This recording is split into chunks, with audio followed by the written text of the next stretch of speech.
quarter to before you have to scram. Skedaddle, that's the word I was looking for, but I was trying to mix it with scram.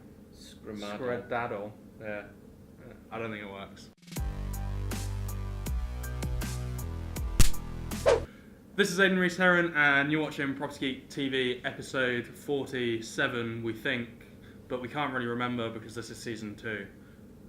That's what I just made up, that this is going to be season 2, because it's been such a long time since we've done these that I can't remember what episode I'm on. So we just spoke to Pete. Pretty cool. He does HMOs, and if you're interested in that, then go and have a look at the episode. Any questions, let us know. But in this session, we still don't have that box of questions, so I'm not going to do a big introduction because I think you're able to do it for yourself. Okay. And go for it. This is Tsen. Hi, I'm Tsen Wharton. I live just outside Edinburgh, and I guess in terms of introduction, specific to property. So background. Literally like what you were just saying just now. I can do an introduction. I'll do one.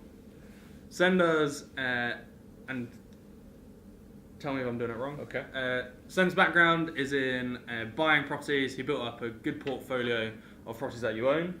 And then he moved into rent-to-rent, which we've spoken about before. And the rent-to-rent that Tsen's gone into is into service apartments. It suits with the area that he's in. He was just telling me they managed to get their first one over the line just before the Edinburgh Festival. Yep. So that made it rather profitable. That one was extremely profitable. that 1 month of Edinburgh Festival is probably comparably better than like every month put together in Peterborough. I mean, it is ridiculous.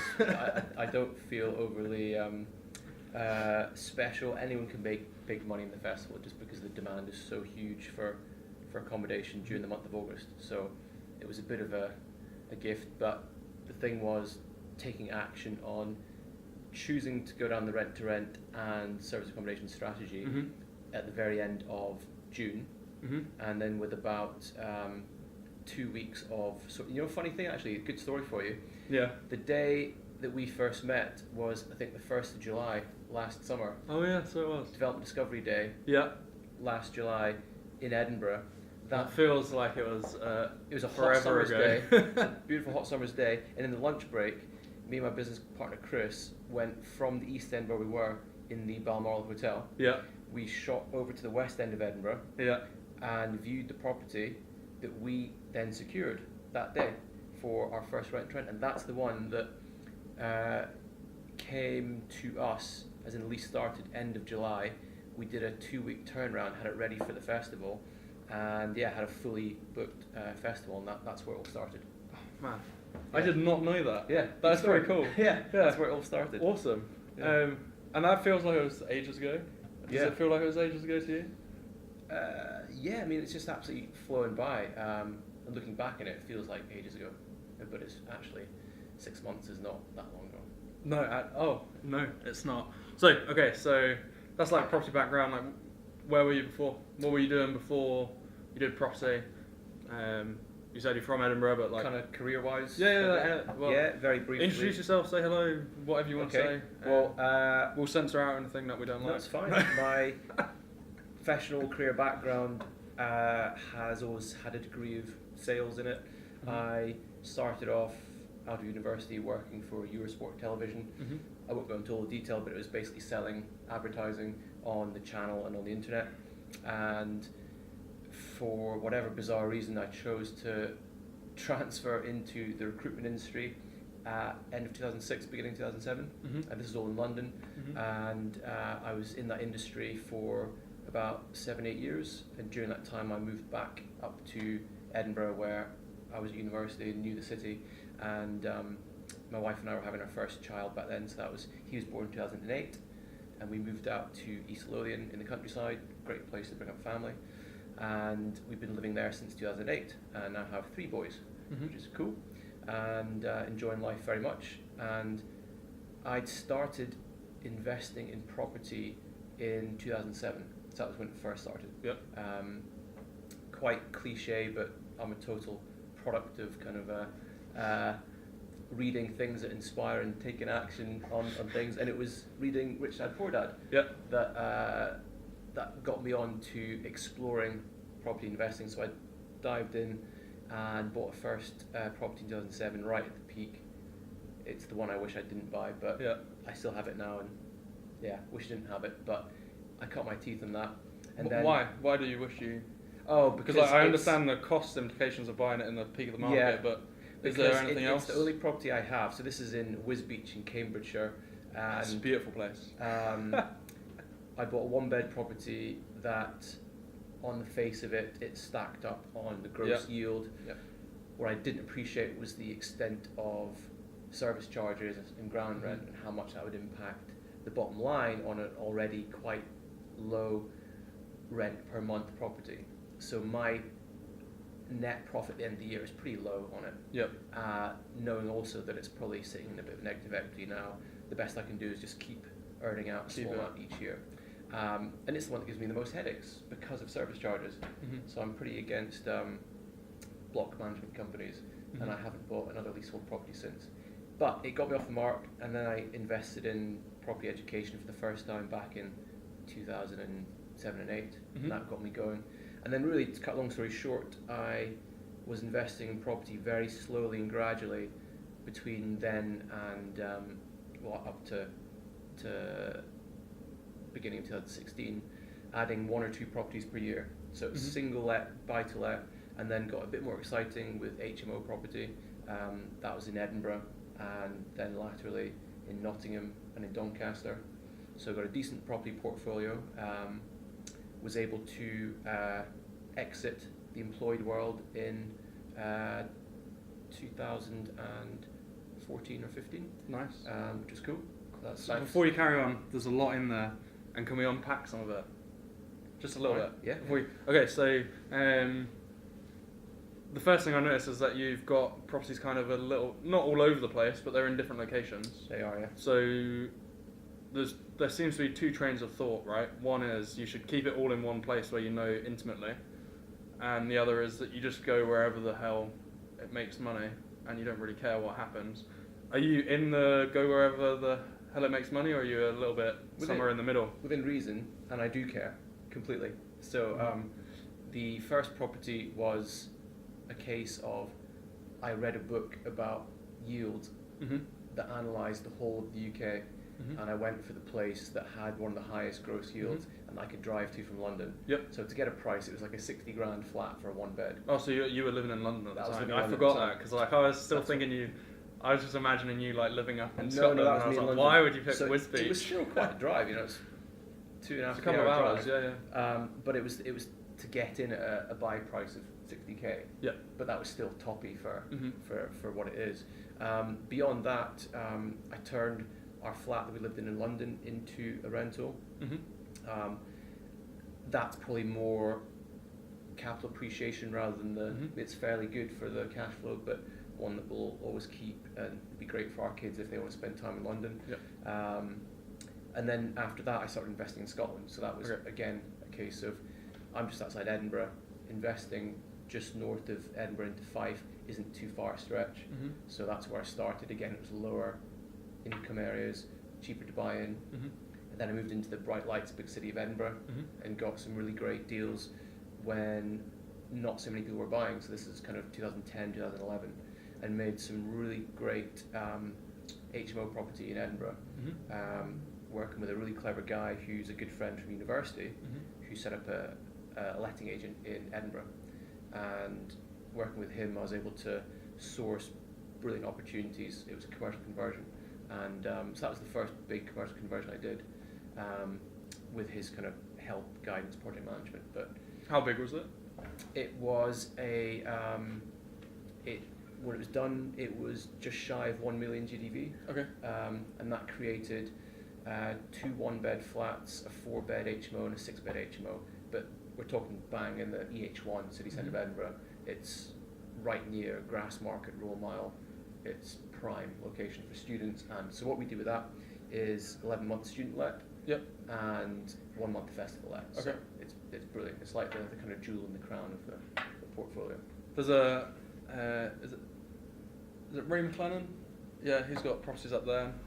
He was making me a little bit sour because he said he gets more money in that few periods, those few months where he rents it out for the festival, than he does for the other 9 months where it's student lets. Do you have the same? Well, Edinburgh's interesting because it's such a popular student town, and the prices for single let have just been going up and up and up, both for professionals and students.